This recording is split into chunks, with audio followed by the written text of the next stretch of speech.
I am Agnes Oyella from Kampala, Uganda, born in a family of 17 from 3 co-wives.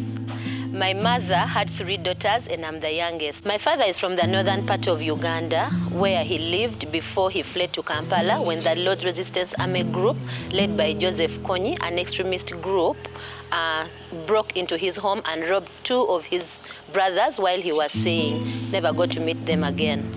So he came to Kampala and found a job as a security guard at a university called Kyambogo here in Kampala. My mother is from western part of Uganda. She moved to Kampala with her first husband who was abusive.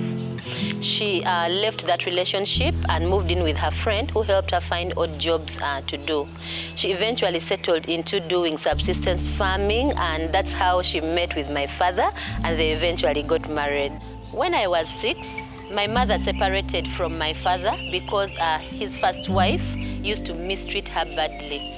She separated from the relationship and left us, so we stayed with my father's family.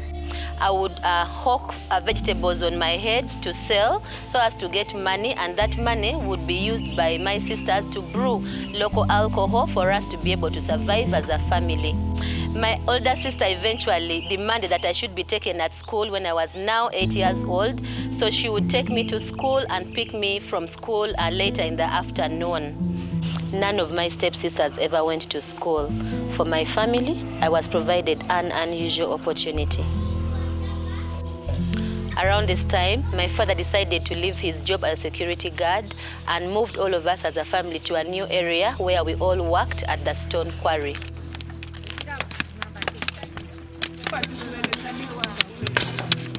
He thought that this would give us more money to survive as a family. I have very many scars from the sharp rocks and the tools that we used to break stone. During this time, my mother returned to the family and was rearing pigs as a business.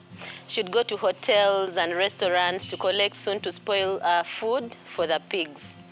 But because we were struggling as a home to find food, she'd get some of that food and cook for us, her children. I remember when she sold a pig, we would all celebrate because we knew there was going to be better food. She would buy maybe a TV or something better for us. My father used the money from the stone quarries to build 6 small houses. 2 of them were rented out to a business and 1 was rented out to a restaurant, for a restaurant business. And this is how we would get school fees for me to be able to continue going in school and also keep the hope for our family. And then one day, another big tragedy befell us. Somehow, the buildings caught fire and they all burnt to the ground. None of them was left behind. I remember that day vividly. I really remember that day. We were crying and wailing. The fire brigade took long to come and save the situation. And we didn't know what to do. We didn't know where our next life would move on. We didn't know how to survive then. And I remember very well when after that happened, 2 American women were walking around that community and they saw the houses burning down. One of them is the co-founder of Bid for Life, a now street business school, Mama Tokin. She asked whose houses were these that were burning down. She wrote down the story and then later on recruited my mother into a bidding program with Bid for Life then. When my mother started bidding, our lives changed. There was a turnaround. She would buy us food and clothing. She was able to pay my school fees. And guess what? I stopped that stone quarry and stayed in school. She worked so hard and we're all celebrating her successes. I owe so much to the people that supported us in our darkest hour.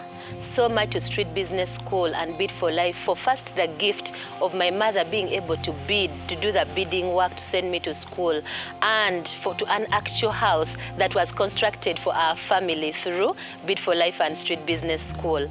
And to my mother, who understood how important my education was to create a new path for my life, to get this new life that I'm in right now. And also her support allowed me to continue and earn my diploma.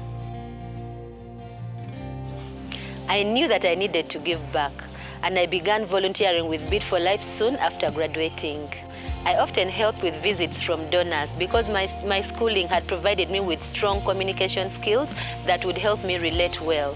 And I related well with the women too and the girls because their stories were no different from mine.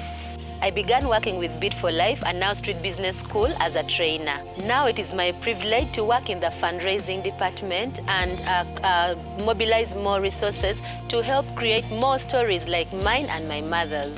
I now have my own children. I live in my own home. I can help feed them healthy, nutritious food. When I think of how far I have come, it encourages me to know that my children will have a very bright future ahead of them. Within a single generation, an investment in one woman lifted a family out of poverty.